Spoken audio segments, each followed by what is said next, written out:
আসসালামু আলাইকুম ওয়া রাহমাতুল্লাহ। ফরিদুল আইকন চ্যানেলে আপনাদের সবাইকে স্বাগতম। আমি মোহাম্মদ ফরিদুল ইসলাম। আমরা কম্পিউটার অফিস অ্যাপ্লিকেশন কোর্সে 3 মাস এবং 6 মাস এর ধারাবাহিক ভিডিও আপলোড করতেছি। তারই ধারাবাহিকতায় আজকে আমাদের এই ভিডিও।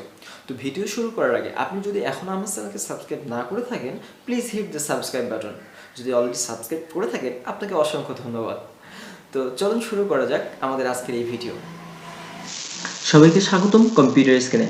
আমরা গত ক্লাসে আলোচনা করেছিলাম ক্লিপবোর্ড এবং ফন্ট নিয়ে। আজকে আমরা আলোচনা করব প্যারাগ্রাফ, স্টাইল এবং এডিটিং নিয়ে। প্রথমে আমরা আলোচনা করব প্যারাগ্রাফ নিয়ে। তো প্যারাগ্রাফ নিয়ে আলোচনা করতে গেলে আমাদের কিছু লিখতে হবে।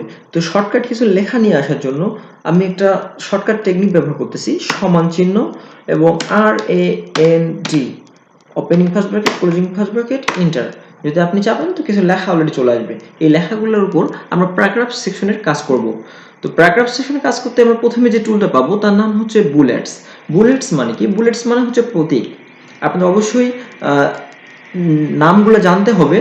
নামগুলো না জানলে আপনি কাজের গতি আপনার কম হবে। নামগুলো অবশ্যই জানতে হবে। তো প্রথমে বুলেটস, আপনি প্রথমে টেক্সটটাকে সিলেক্ট করে নিলাম। সিলেক্ট করে নেওয়ার পর বুলেটসে গেলাম। বুলেটসে যাওয়ার পর আমি দেখতে পাচ্ছি বিভিন্ন রকমের প্রতীক। আপনার যে প্রতীকটা পছন্দ হয় আপনি সেই প্রতীকটাই ব্যবহার করতে পারবেন। আমি চাচ্ছি এই প্রতীকটা ব্যবহার করব। তো এখানে প্রতীকটা আমি ব্যবহার করলাম। তো আমি দেখলাম যে লেখার এই পাশে প্রতীক ব্যবহার হচ্ছে, কিন্তু বুলেটস আমি এই পাশে ব্যবহার করব। তাহলে কি এখানে আমি দেখতে পাচ্ছি যে এখানে হচ্ছে রাইট টু লেফটটা সিলেক্ট করা আছে। আমি যদি লেফট টু রাইটটা দিয়ে দিই তো অলরেডি এটা এই পাশে চলে আসলো। আমি অ্যালাইনমেন্ট সেন্টার করে দিলাম এবং ইনডেন্টটা এই পাশে করে দিলাম। লেখা আমার হয়ে গেল। তো এখানে আমরা বুলেটস ব্যবহার করলাম। তো অলরেডি অনেক প্রকার বুলেটস ব্যবহার করা যায়। আপনি চাইলে এখানে ক্লিক করে যে কোনো প্রকার বুলেটস আপনি ব্যবহার করতে পারবেন আপনার ইচ্ছে অনুযায়ী, আপনার চয়েস অনুযায়ী। এখন কথা হচ্ছে যে আপনি যদি বুলেটসের যে সুবিধাটা, সেই সুবিধাটা হচ্ছে আপনি ইন্টার দেওয়ার সাথেই নতুন একটা বুলেট চলে আসবে।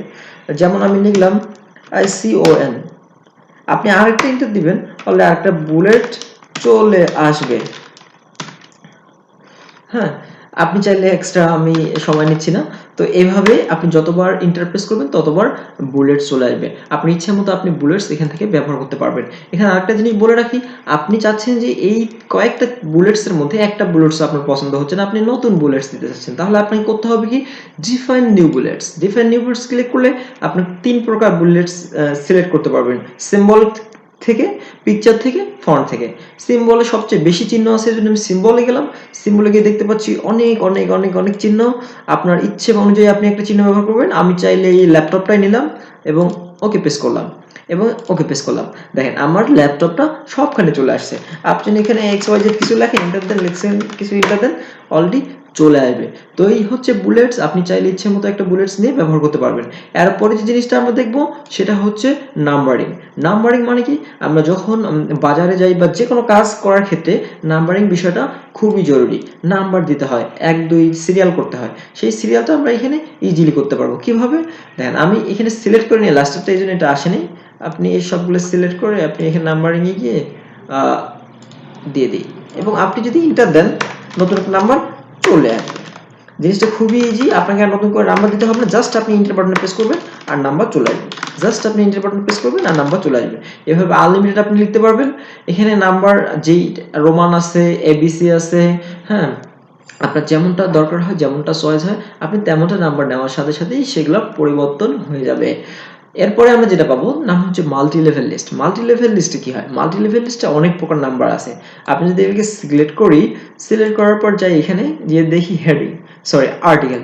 আর্টিকেলে ক্লিক করলাম, দেখেন আর্টিকেল রোমান দিয়ে 1, আর্টিকেল 2, আর্টিকেল 3, আর্টিকেল 4, অনেকগুলো অলরেডি চলে আসছে। তো এটা হচ্ছে আর্টিকেল। আমি আর্টিকেল চাচ্ছি না। আপনি যদি আবার মাল্টি লেভেলে ক্লিক করি এবং হেডিং, হেডিং এর উপর ক্লিক করলাম, এটা, সরি হেডিংটা আসেনি এখনো। হেডিং 1, এটা এইখানে ক্লিক করলে আসবে। সরি, টেকনিক্যাল কিছু সমস্যা। হেডিং, এই চলে আসছে হেডিং। এখানে হেডিং দিলে এই হেডিং চলে আসবে। দেখেন এখানে কিন্তু হেডিং সিলেক্ট হয়েছে, এই জন্য আমি এর আগে এখানে গেছিলাম। তো এখানে হেডিং চলে আসলো। আসলে মাল্টিলেভেল লিস্টের তেমন ব্যবহার হয় না, আমরা যদি এই ব্যবহারগুলো শিখি তাইলেই হয়ে যাবে। আমরা যখন আগের অবস্থায় যাব, আমি নর্মালি ক্লিক করলাম, এটা আগের অবস্থায় আমার নর্মালে চলে আসলো। এরপরে যে জিনিসটা দেখতে পাচ্ছি সেটা হচ্ছে ডিক্রিজ ইনডেন্ট। ইনডেন্টটা আগে। ইনডেন্টটা কোনটা? ইনডেন্ট হচ্ছে লেখার অবস্থানটা। এই যে পেজের এখান থেকে লেখা শুরু হয়েছে, এখন আমি চাচ্ছি যে লেখাটা এখান থেকে শুরু হবে, এখান থেকে। তাহলে কি করব?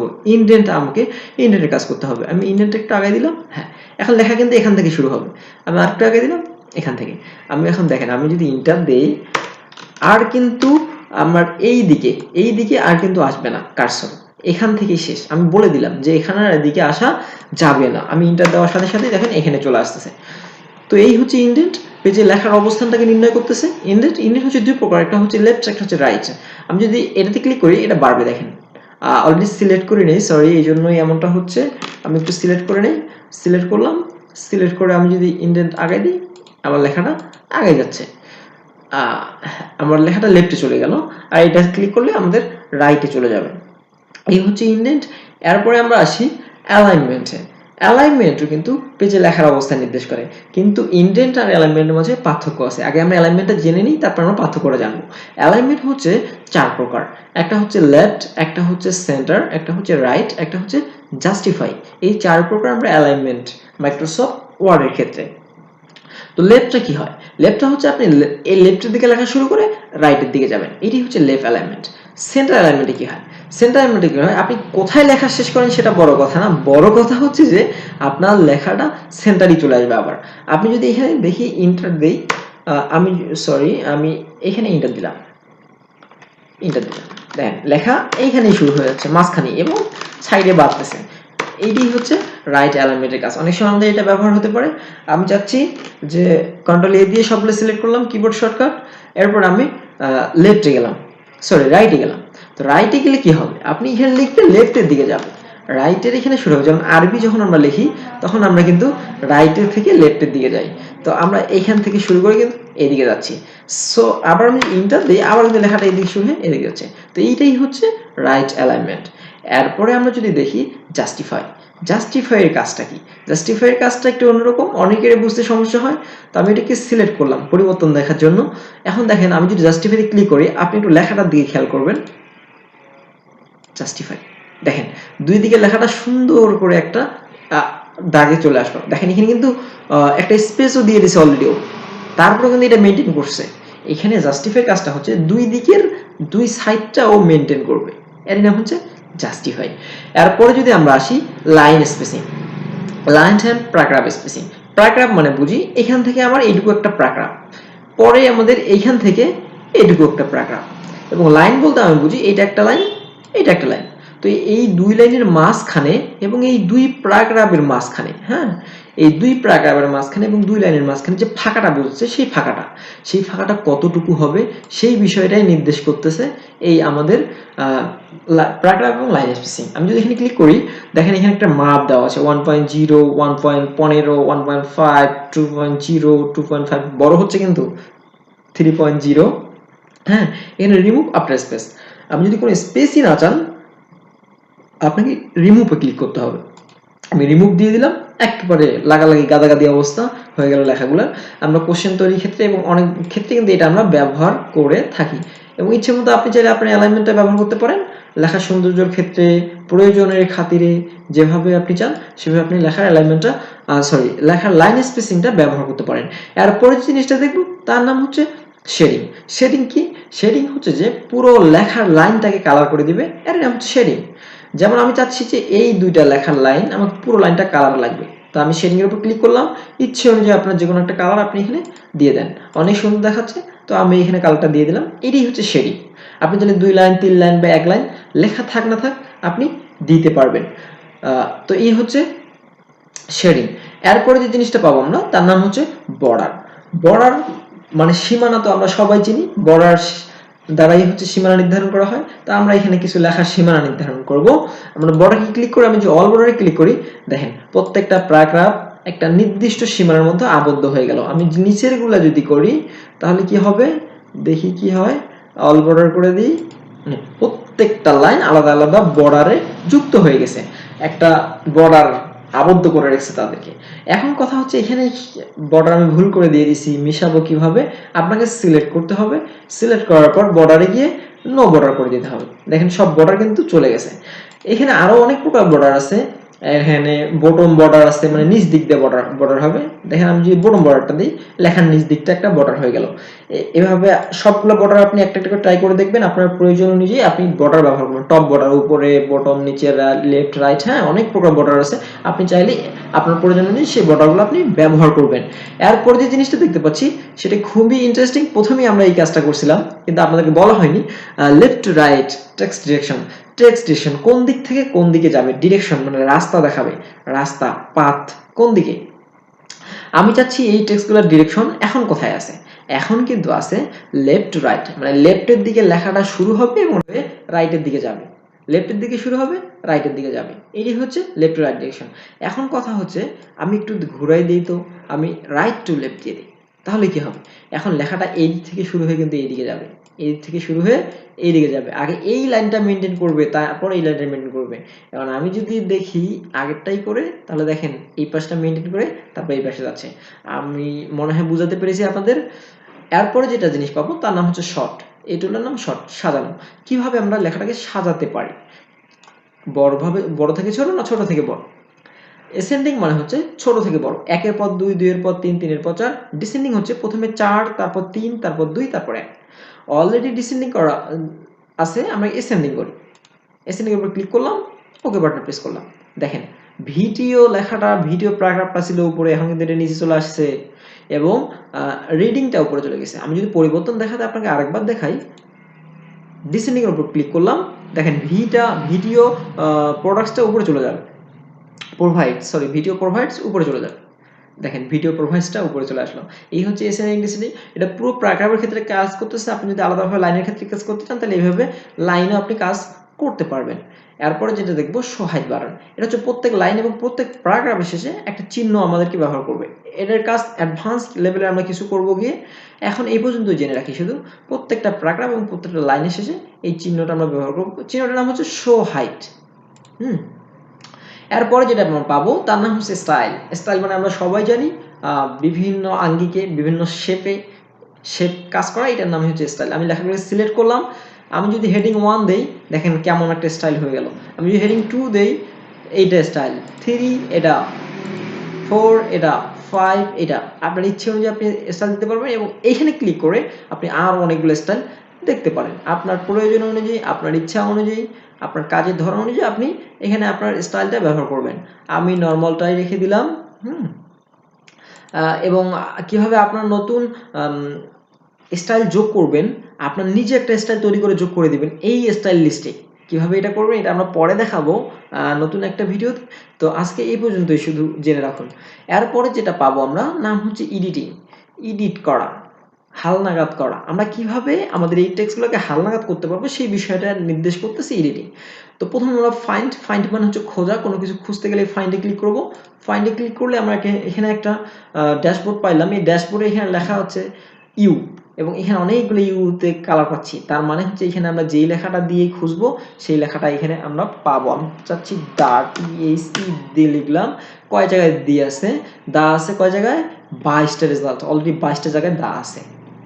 এবং আমি যদি এখানে যাই লিখিব, আমার পেজে ওই শব্দগুলো যেখানে আছে সেখানে আমার মার্ক করে দেখাবে। আমি নিউ লিখলাম, কয় জায়গায় নিউ আছে, 5টা জায়গায়। এই যে আমাকে মার্ক করে এবং হাইলাইট কালার করে এখানে দেখাই দিল যে 5টা জায়গায়। এবং এখানে আমাকে দেখলাম রেজাল্টও দেখাই দিচ্ছে অলরেডি 5টা জায়গায়। এখন পরেরটাতে আমরা আসি, এই ফাইন্ডের কাজ শুধু এইটাই, ফাইন্ড করে দেখাবে আপনাকে। আমি যদি আসি রিপ্লেসের কাজে, রিপ্লেসের কাজে আসলে কি পাবো, রিপ্লেসের কাজে আসলে ড্যাশবোর্ডে আমি দেখতে পাচ্ছি ফাইন্ড হোয়াটের জায়গায় আমি লিখবো যে পুরনো শব্দটা। রিপ্লেস মানে হচ্ছে প্রতিস্থাপন, একই জায়গায় নতুন একটা জিনিস স্থাপন করবো, এর নাম হচ্ছে রিপ্লেস। আমি চাচ্ছি নাও জয় জায়গায় আছে, তয় জায়গাতে কি হবে, গুড হবে, GWD গুড। তা নাও, সরি, আমাকে এখানে লিখতে হবে নাও, মানে যেইটার জায়গায় অন্য কিছু বসাবো সেই জায়গাটাতে লিখতে হবে নিউ। আমি নিউ এর জায়গায় বসাবো গুড, তাহলে এখানে লিখতে হবে আমাকে GWD গুড, GWD গুড। হ্যাঁ, তো রিপ্লেস উইথ, যেটা আপনার নতুন শব্দ বসাবেন সেটা আপনাকে এখানে বসাতে হবে। আর ফাইন্ড হোয়াটে, যেটা আপনার পুরনো শব্দটা থাকবে, যেটা আপনি বদলাতে চাচ্ছেন সেটা আপনি এখানে দিবেন। এবং এখানে কথা হচ্ছে রিপ্লেস আপনি যদি দেন তাহলে একটাই রিপ্লেস হবে, প্রথমটা। রিপ্লেস অল দিলে সবগুলাই, আমি রিপ্লেস অল দিয়ে দিলাম। দেখেন 5টা জায়গা ও রিপ্লেস করে দিছে, আমাকে বলে দিল।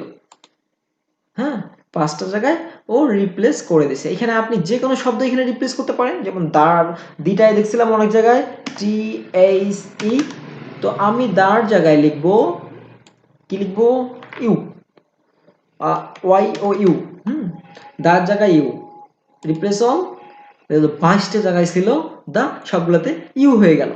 এখন আপনি দেখি তো ফাইন্ড করে দা কি আসলে অবশ্যই আছে আমাদের পেজে। আমি দা লিখলাম, দেখেন নো, নো রেজাল্ট, কোনো দা নাই আমাদের পেজে, কারণ আমরা দাগুলোকে রিপ্লেসই করলাম। এরপর আছে সিলেক্ট। সিলেক্ট মানে কি? সিলেক্ট মানে হচ্ছে নির্বাচন করা। সিলেক্ট অল, সবগুলো নির্বাচন করা। আমরা জানি এখানে রাইট বাটনে ক্লিক করার পর টান দিলে কিন্তু নির্বাচন হয়ে যায়, সিলেক্ট হয়ে যায়, এবং আপনি চাইলে এখান থেকেও সিলেক্ট করতে পারবেন। এরপরে যেটা আছে সিলেক্ট অবজেক্ট। সিলেক্ট অবজেক্ট, আমার অবজেক্ট বলতে বোঝাচ্ছে এখানে পিকচার, শেপ, এগুলা। তো আমাদের পেজে যেহেতু পিকচার, শেপ কিছুই নাই, এই জন্য এখানে অবজেক্ট কাজ করলে কিছুই পরিবর্তন আপনারা দেখতে পাবেন না, কিছুই পরিবর্তন কিন্তু দেখা যাচ্ছে না, কারণ অবজেক্ট তো আমার পেজে নাই।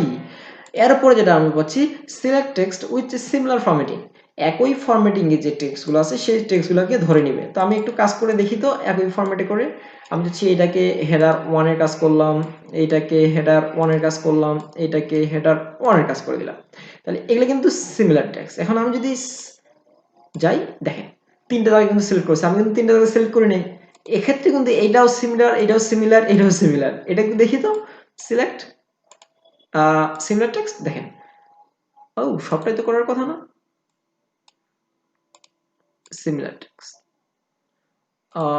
আমার মনে হয় ওর ভুল হচ্ছে, সিমিলার টেক্সট, সরি। এটা হচ্ছে একদম আগের অবস্থায় বেসিক ফরম্যাট, এই জন্য এটা কোড হতেছে। মানে যতগুলা আপনার ফরম্যাটে কাজ করবেন, যে কোনো ফরম্যাটে সেটাই, যে কোনো ফরম্যাট আগের অবস্থা থেকে বাদ দিয়ে অন্য যে কোনো ফরম্যাটে কাজ করবেন, এমন সিমিলার টেক্সটকে ও ধরে নেবে। যেহেতু আমার এটা বেসিক, এই জন্য ওকে ধরতেছে। তো এই হচ্ছে আমার সিলেক্ট।